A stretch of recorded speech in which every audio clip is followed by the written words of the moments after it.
Comme annoncé en titre, au moins 7 enfants ont été tués et 176 autres blessés dans les violences qui secouent la zone métropolitaine de Port-au-Prince depuis le dimanche 10 mai 2026. Ce bilan provient des données du Fonds des Nations Unies pour l'enfance UNICEF, publié dans un rapport du Bureau de la coordination des affaires humanitaires des Nations Unies au Tchad, daté du 13 mai 2026. L'organisme onusien signale que des dizaines de personnes auraient perdu la vie, bien qu'aucun bilan global officiel n'ait encore été confirmé et que de nombreuses familles restent bloquées au cœur des affrontements. Sur le plan humanitaire, l'Organisation internationale pour les migrations, OIM, recense déjà 5 354 personnes déplacées, soit 1281 ménages.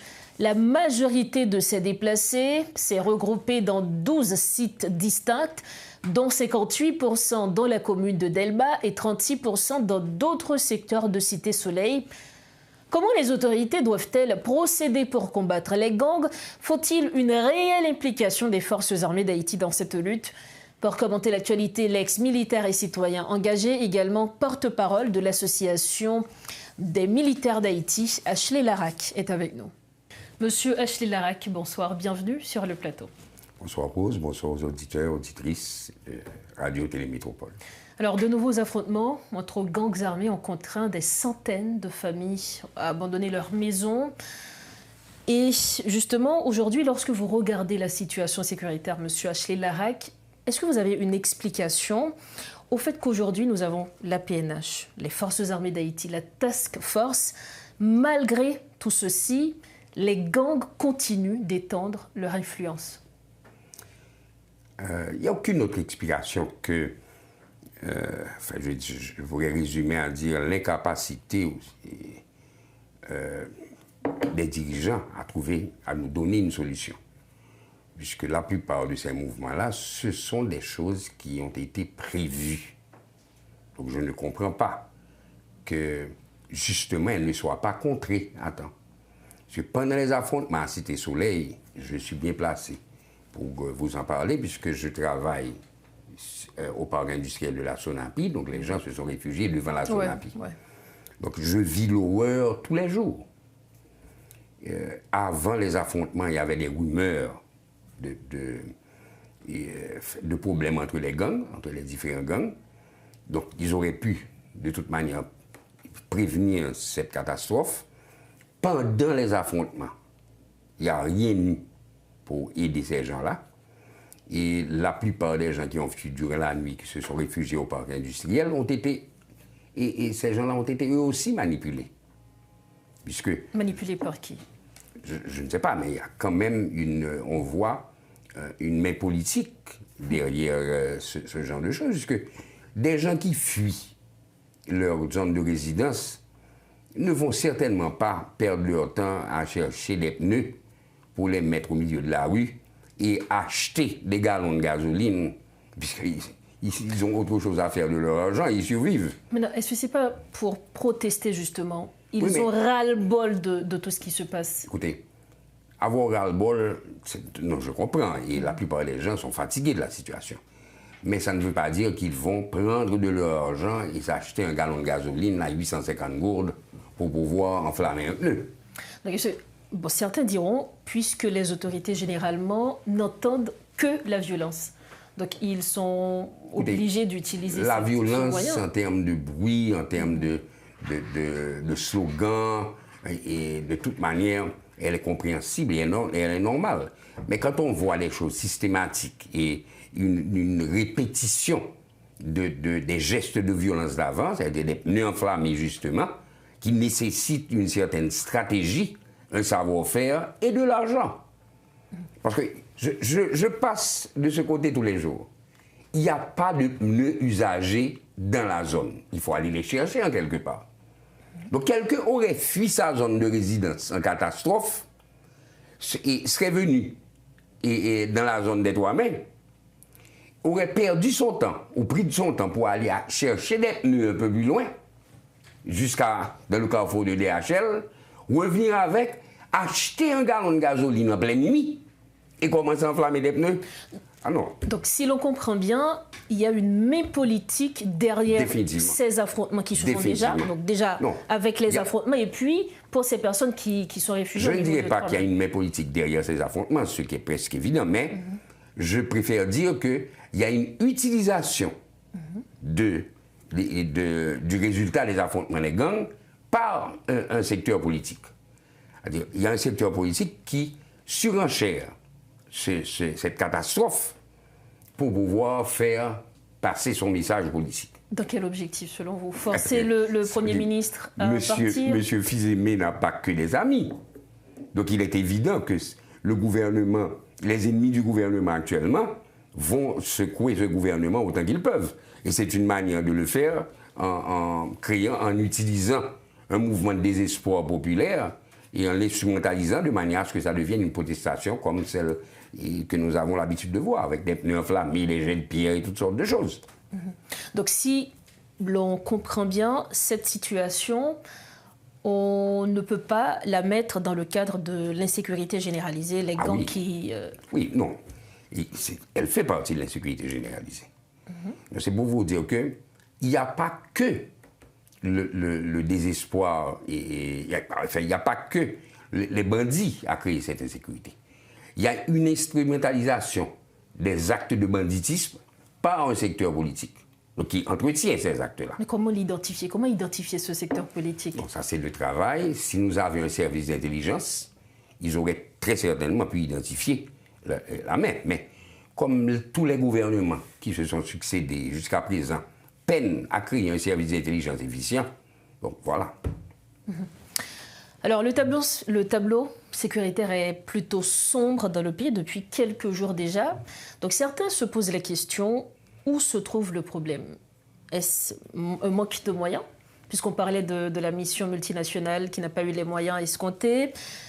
Est-ce qu'on a un problème d'hommes, de capacité, de volonté, de leadership? Où est le problème, M. Larac, selon vous? Mais le problème se trouve un peu partout.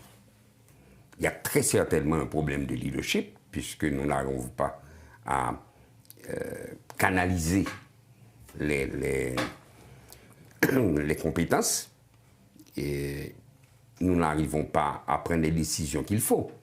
Regardez quelque chose de très simple.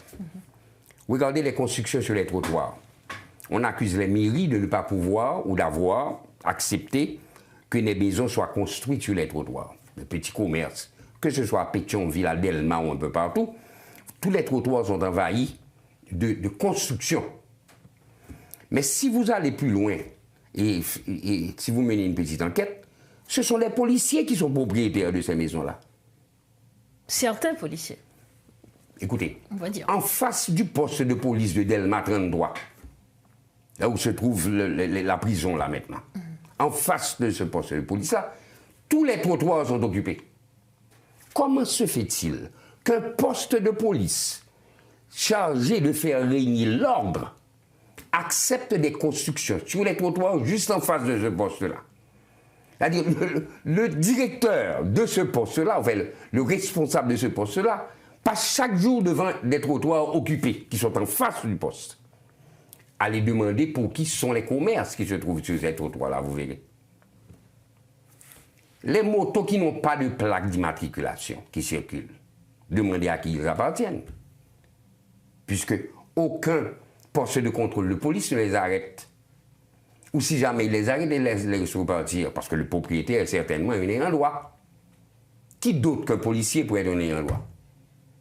Donc vous êtes en train de nous dire que les forces de l'ordre qui sont censées mettre de l'ordre dans le pays créent du désordre? Évidemment.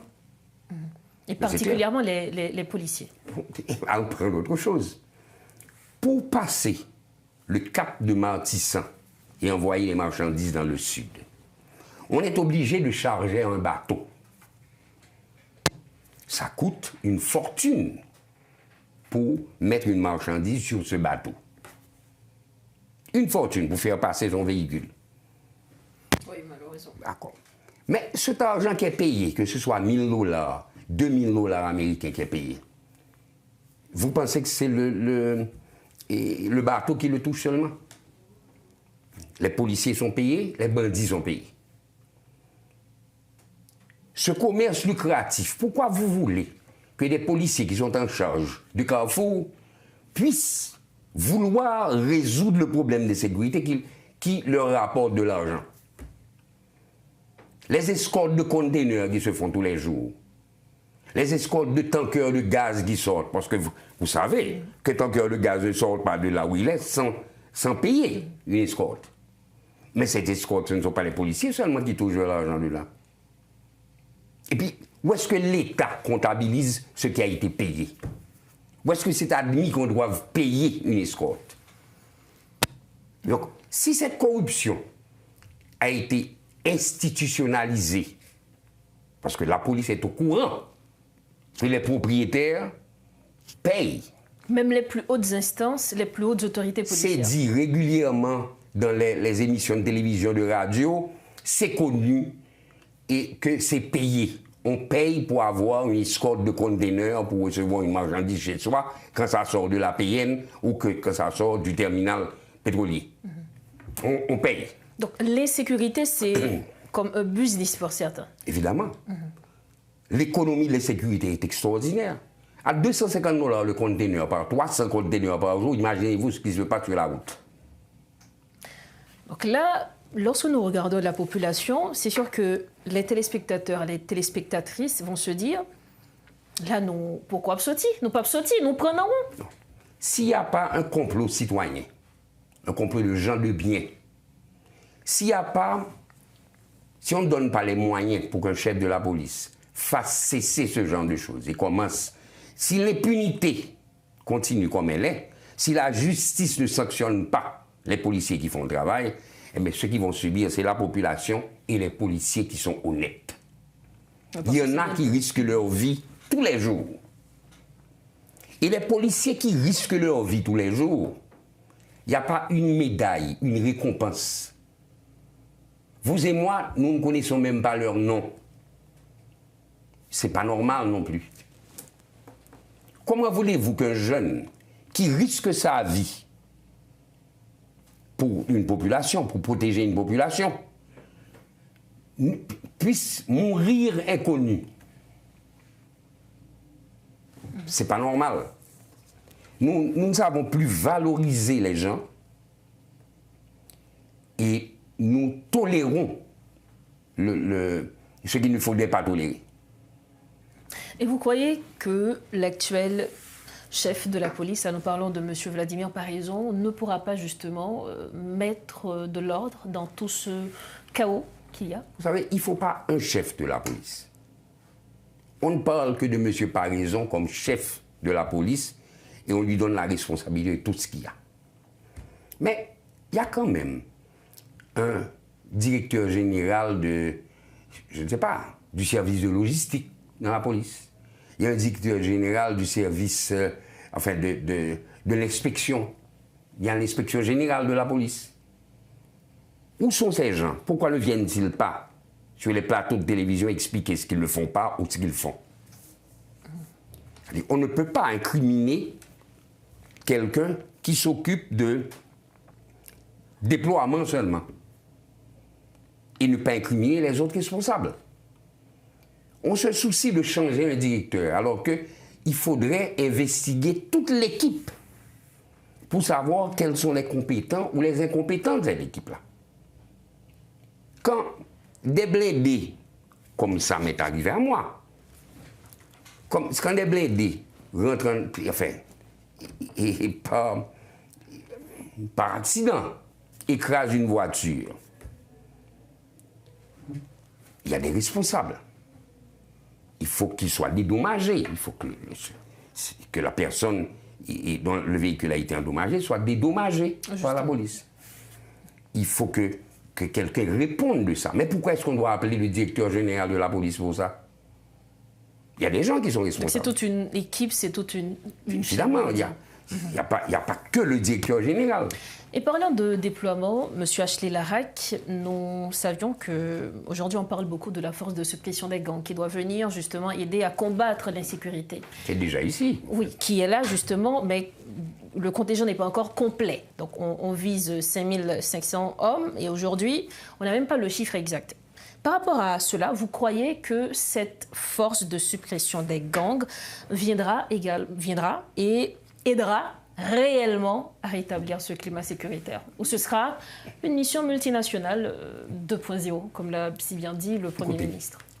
Ce qui est arrivé au Kenya, c'est que quand les troupes kenyanes étaient dans un théâtre d'opération et qui, après avoir décidé du type d'opération ou du lieu à aller, et qu'ils s'apercevaient que celui qu'ils allaient attaquer comme bandit était déjà renseigné.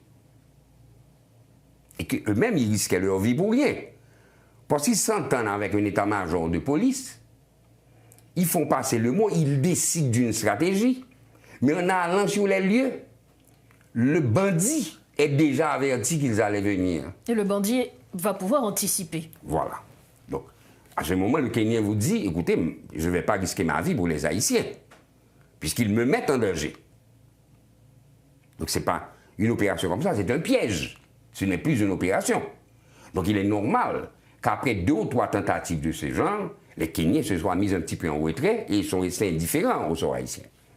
La même chose risque d'arriver avec la force de répression des gangs si nous n'avons pas une coordination, je dirais, crédible avec la police, l'état-major de la police et l'état-major de l'armée.